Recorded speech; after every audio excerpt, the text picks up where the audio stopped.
How's everyone doing tonight? Thanks for joining me.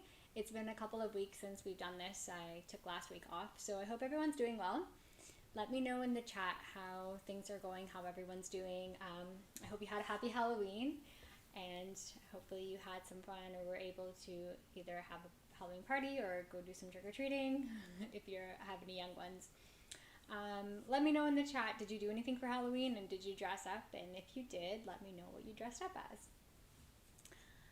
So as you can see by today's video, we're going to be talking about leaky gut syndrome. So I'm not sure if you have heard about leaky gut syndrome before, but what I'm going to do is I'm going to kind of discuss a little bit briefly what it is and kind of what can cause leaky gut syndrome. I'll just kind of talk about it pretty quickly. And then some signs that you might have leaky gut syndrome, or why, what are some of the symptoms of it that might indicate that you might be having this. So we'll talk a little bit about that too. So yeah, let me know, have you heard about leaky gut syndrome, or is this something new to you? And I'm curious to know how many people have heard about leaky gut syndrome. It is kind of, it's kind of like, when it's a syndrome, it just means it's many different symptoms, and it can be caused by many different things. But also it's known as intestinal permeability. So maybe you've heard of that word, but probably you've heard leaky gut syndrome if you heard about it. Okay, so hi, somebody was Salt Bae. That's a good good costume. I hope you had fun being Salt Bae. Hi, I didn't do anything for Halloween. That's okay. Not some people do, some people don't. Okay, it's new to me, so leaky gut syndrome is new to them. I stayed in, but still put on his magician costume. Nice. I'm glad that he was able to put on his magician costume. So that's great. Fun stuff. I hope I don't have it. I hope you don't have leaky gut syndrome either. But it is quite common to have these symptoms that I'm going to be talking about. And leaky gut syndrome is actually quite common for a lot of us to have, because I'll talk about some of the things that can cause it. And it's kind of common things that a lot of people do. I ate leftover Halloween candy. Nice. Some people love going like the next day to go buy the Halloween candy because it's on sale. I wanted to be an island boy, but they didn't have the props. Oh, that's too bad. Maybe you can get it for next year. Okay, so it seems like some of you have heard of it. Yep, so Laura said she's heard of it, wondering if I have it too. So some people are wondering if they have it. Okay, so why don't I talk a little bit about what it is. So as I was saying, it's called intestinal permeability. That basically just means that in the intestines we have these tight junctions, so it allows certain things to pass through the intestines.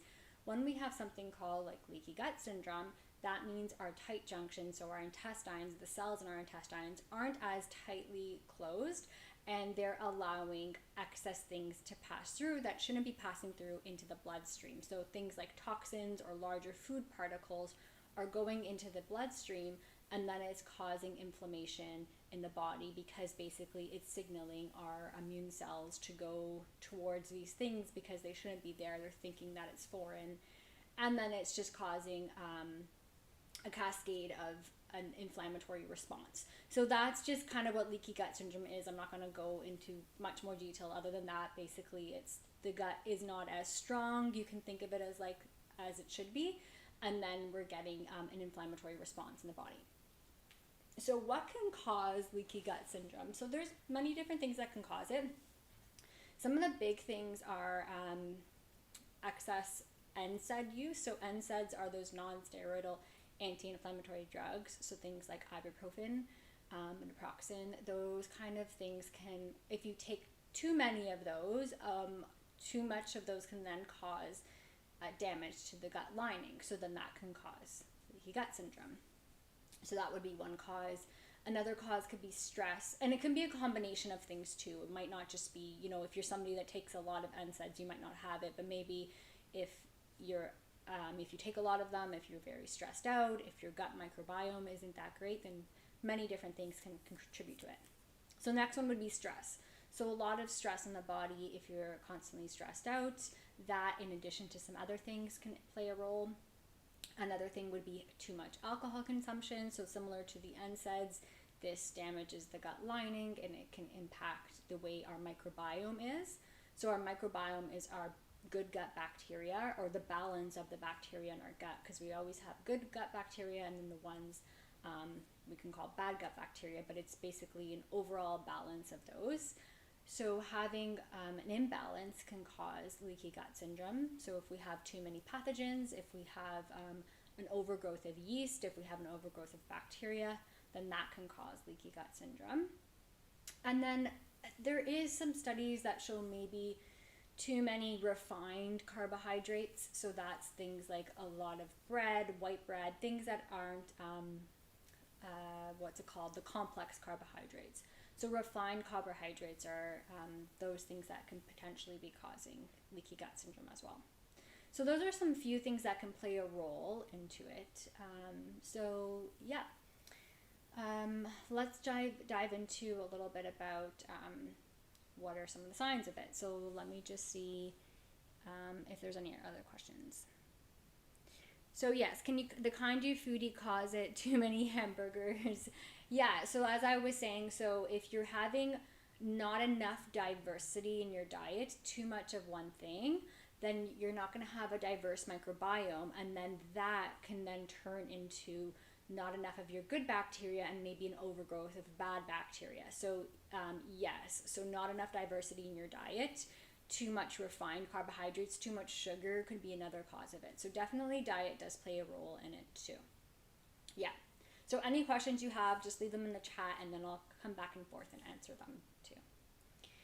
Okay, so let's talk a little bit about what are some of the signs. So the first thing would be digestive symptoms, of course, but it's not just that. So we'll talk about other ones too. So digestive symptoms can be things like really bad bloating. Maybe you've been diagnosed with IBS or SIBO, so maybe you're also, you can have leaky gut in addition to this, so that can be correlated with that.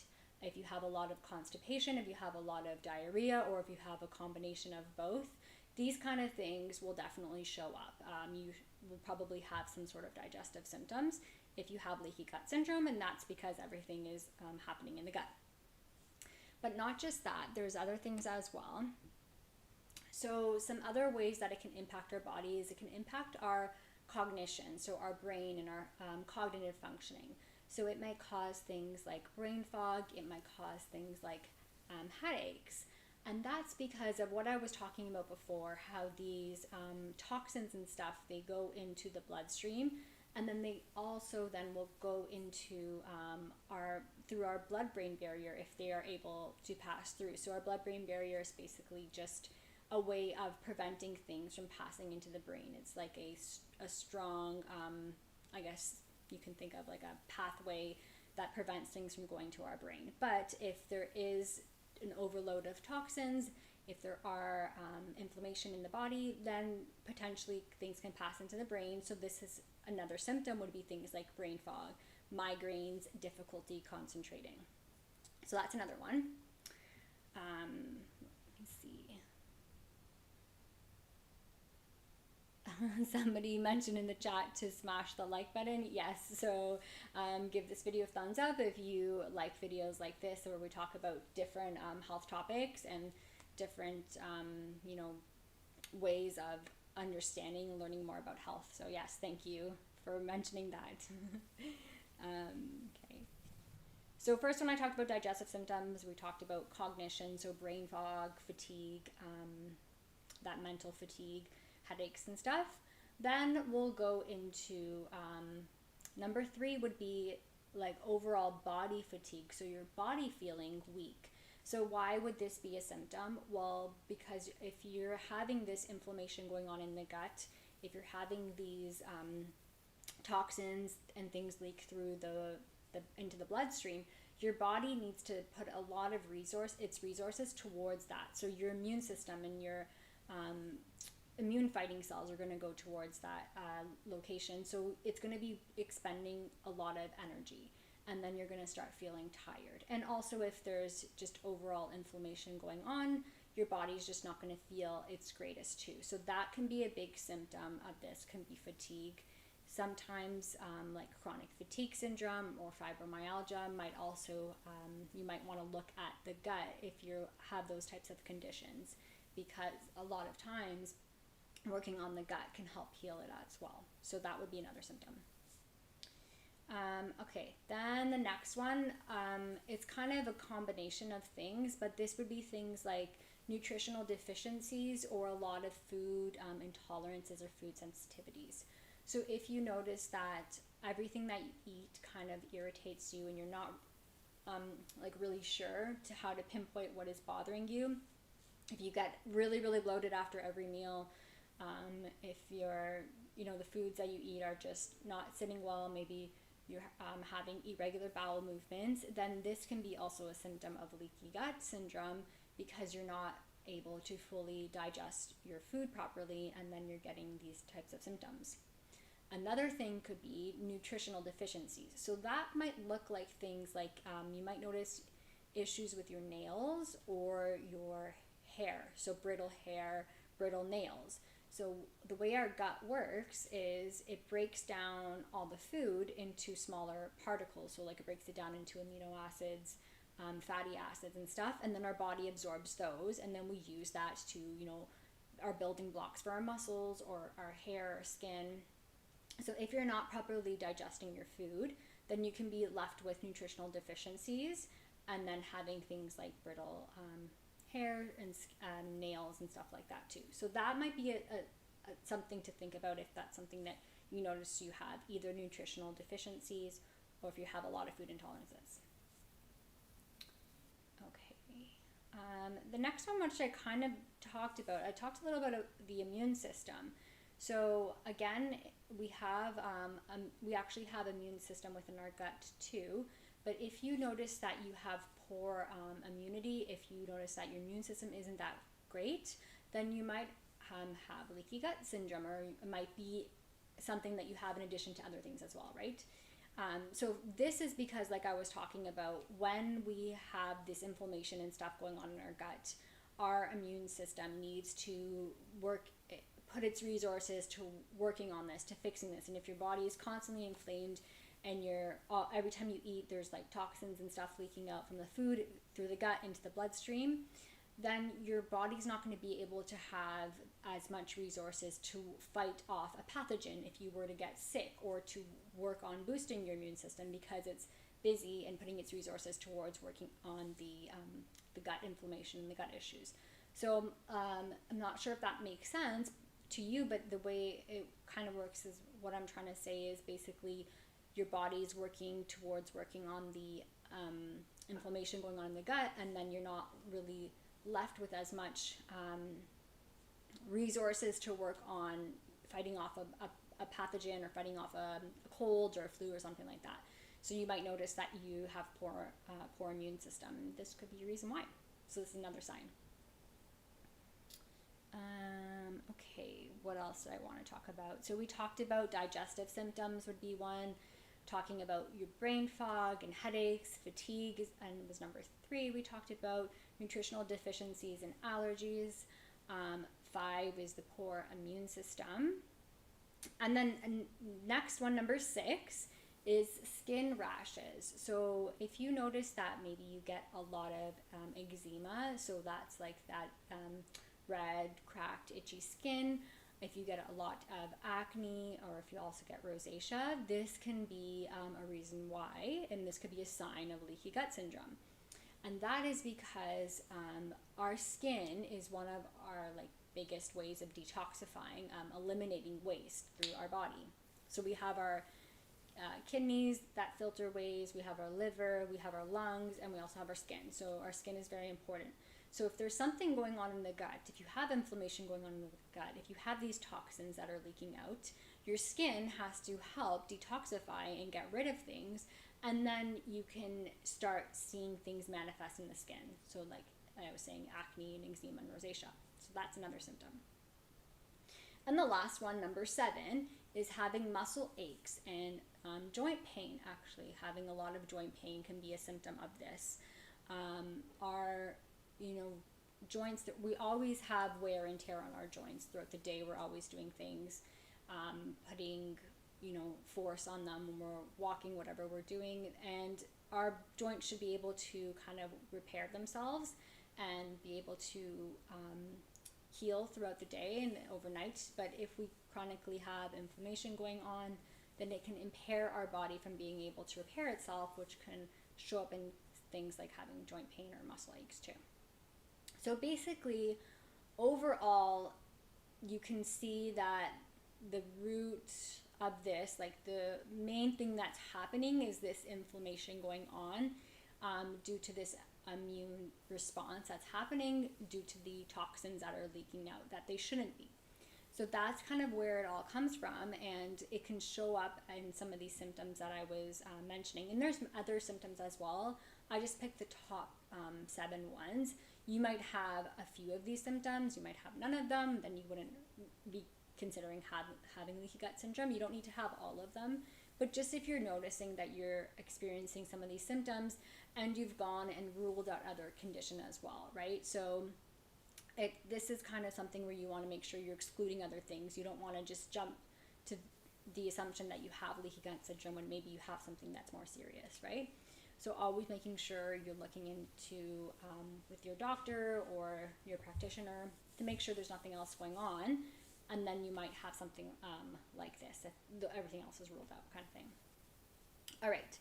So let me know if you have any questions at all about these symptoms, these signs that I was saying that might lead towards having leaky gut syndrome, and then I'll kind of talk just about a few tips to how you can help this, or if you do think you have it, what you can do.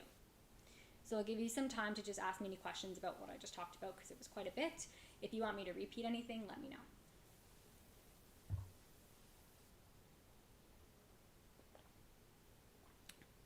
Okay. So there's a question, how can you get tested for leaky gut? So this is one of those things where there's not really any standardized test for it. So it's not like there's a specific test for it.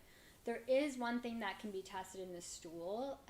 It's called zonulin, which is like a marker that can be found in the stool.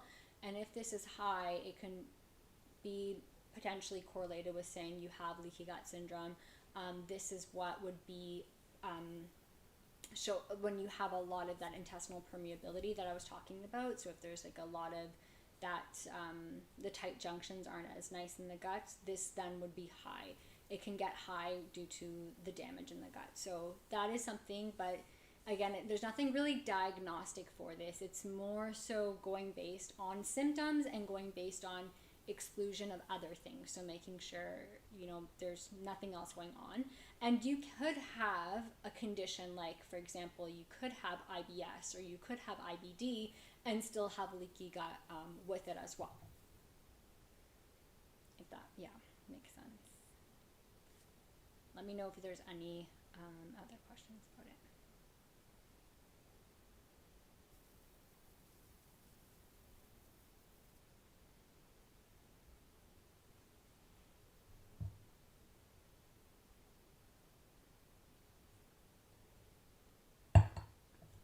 But yeah, that's a good question, because it's always good to know how you can check for it. But unfortunately, some things aren't they don't have anything that's diagnostic for it. So this is like one of those things. How do you heal it? Yeah, I'm going to talk a little bit about that. I just want to see if there's any other questions that people have in regards to some of the symptoms. So I can just kind of recap those symptoms. So the first one I talked about was having digestive symptoms. So that was things like bloating, diarrhea, constipation. Number 2 was brain fog and headaches and poor concentration. Number 3 was fatigue, so body fatigue. 4 was nutritional deficiencies and food intolerances. 5 was having a poor immune system or poor immunity. 6 is skin rashes, and then 7 was muscle aches and joint pain. So those are some things.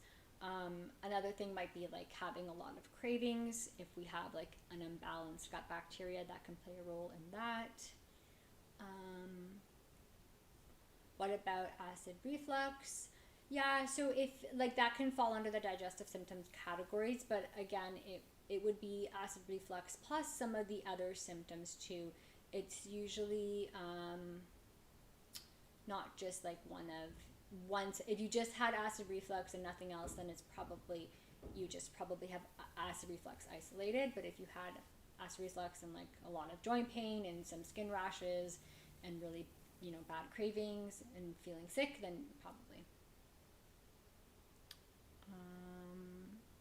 I'm not sure you signs are.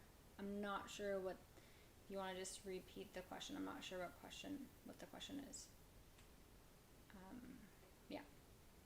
Okay, so let's talk a little bit about what you can do for it. So number one would be to avoid some of those things that I was talking about. So if you consume a lot of alcohol, cut down on the alcohol would be number one thing to do. If you consume a lot of NSAIDs, so try not to have those.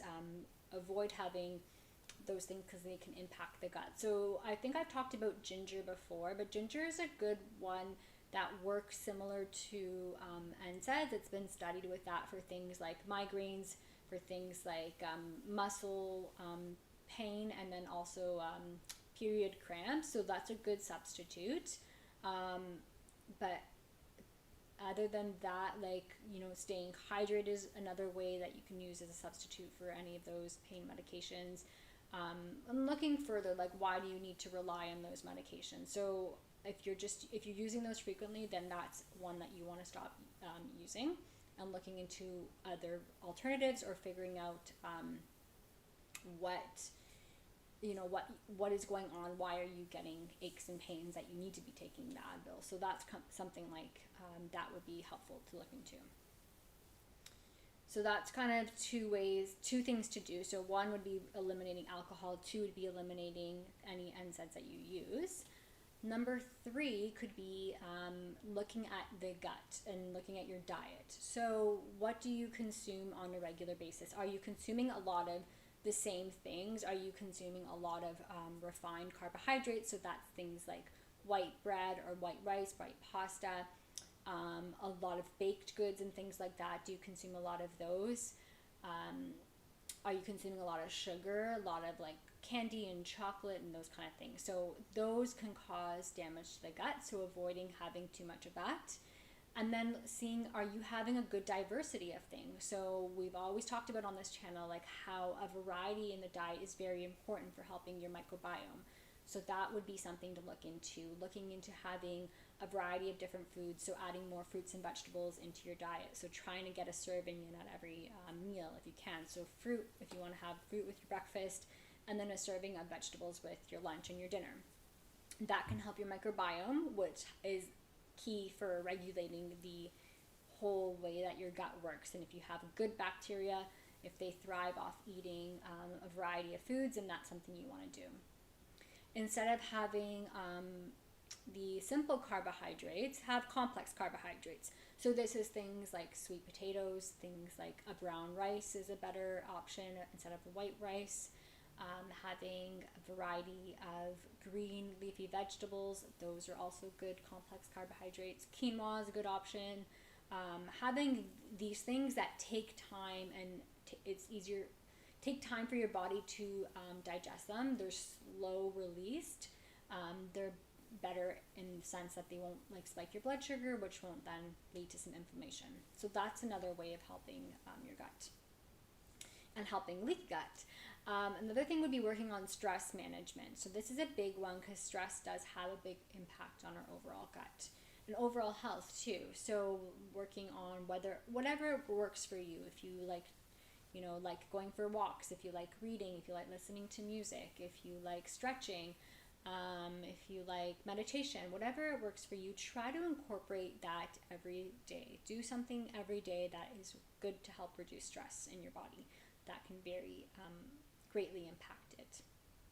And let's talk a little bit about some supplements. So one good thing, and I'm sure most of you have guessed this, would be a probiotic, because as I was talking about, the microbiome is very important. So having a probiotic that helps with building that good microbiome, good gut bacteria, is a great way of supporting your gut health and reversing leaky gut syndrome.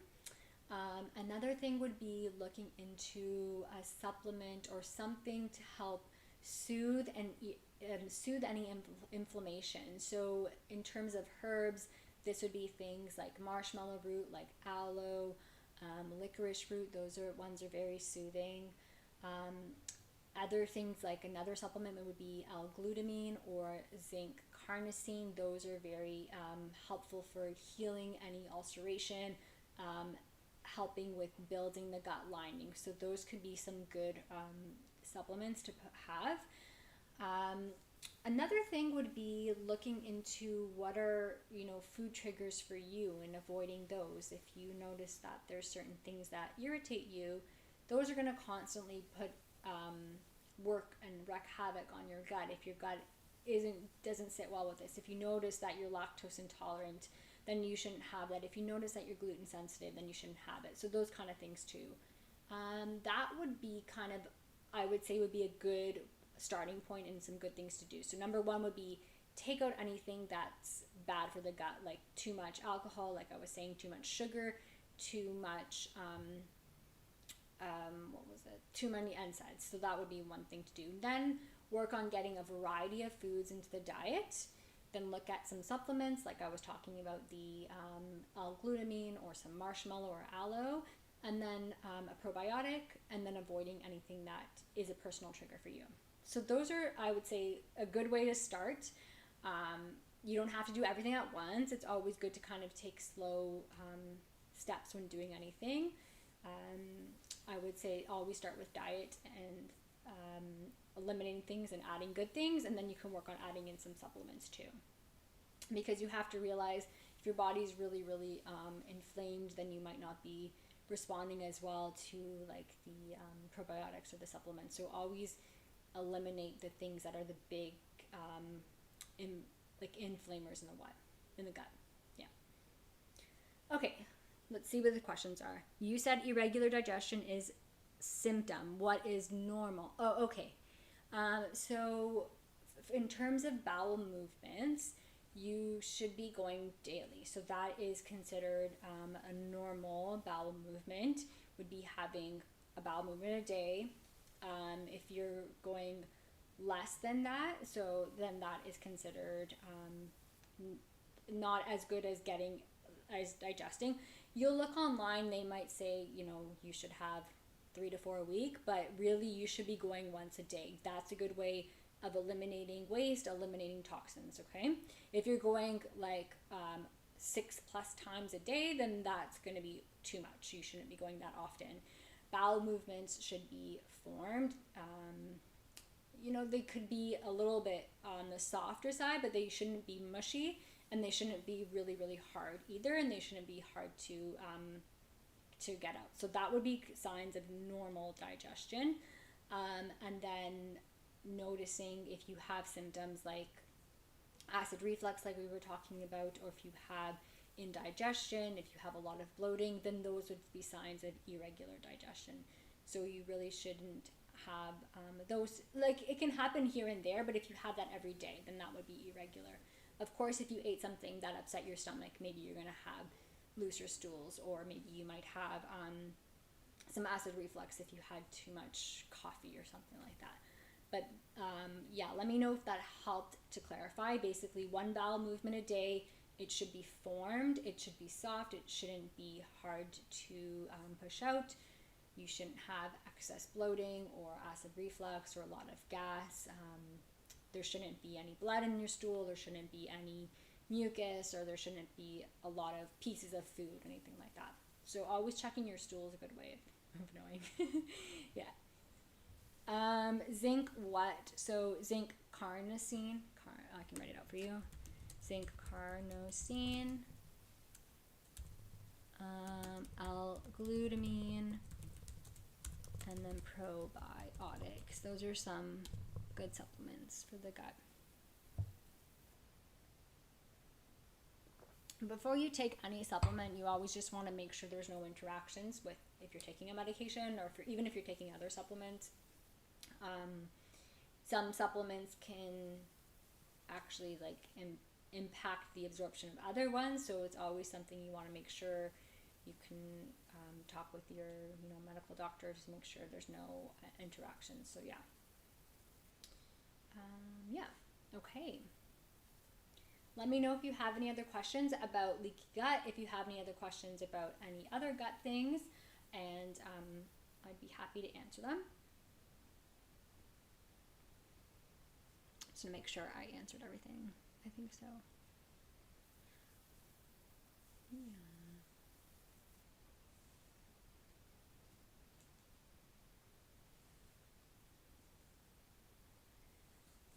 You're welcome. I'm glad it was good info. Yeah, I'll just wait a few minutes for anybody else to ask any other questions. It was a short and quick video tonight, but I think that's a good way of keeping people's attention and helping you stay engaged. If you have any other things you want me to talk about, you can always leave them in the comments. Thanks for always attending and chatting with me. It's really nice to chat with all of you and be able to hear your input on things. Thanks for subscribing to the channel and joining me here every Friday and liking the videos. It really helps get this channel engaged and get it noticed. I'll be back, of course, next week to talk about something different, and yeah, we'll see if there's any other questions.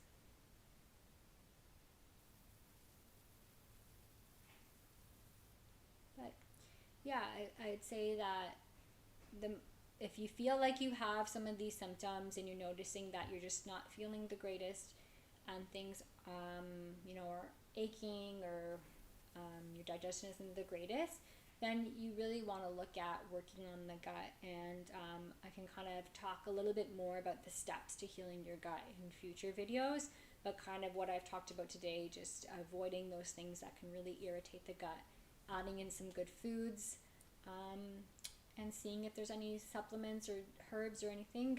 I did a video on herbal teas, so you might want to go and look at that one and see if there's any that you would enjoy. But I think that's it for tonight. So yeah, I hope you all have a great evening, have a great weekend, and I'll see you all next week at 7 p.m. Yep. I don't think there's any other questions. So I'm going to sign off, and yeah, everybody have a great evening, and thanks for joining me.